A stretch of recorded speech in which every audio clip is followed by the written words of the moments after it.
case briefs, and so much more. LSData's got what you're looking for.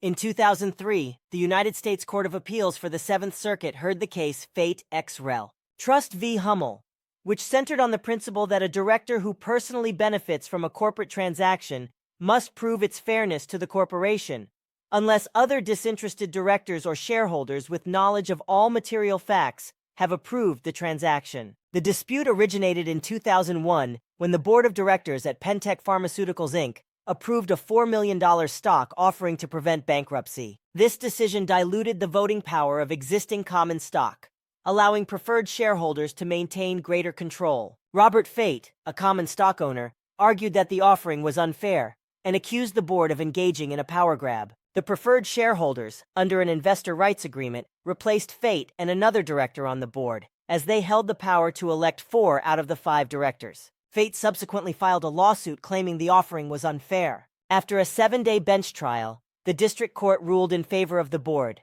concluding that Fait had the burden of proving the offering was unfair and had not met that burden. Fait then appealed this ruling, arguing that the interested directors should have borne the burden of proving fairness due to their alleged lack of knowledge of all material facts. The district court, however, found that the directors had sufficient knowledge to meet the requirements of the law. Ultimately, the Court of Appeals upheld the board's decision, as Fait failed to prove the transaction was unfair to the company. He did not present any evidence to challenge the board's expert witnesses, who asserted that $1/share was a fair price. Consequently, Fait's appeal was denied.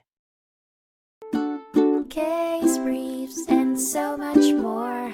LSData's got what you're looking for. Visit lsd.law, elevate your mind.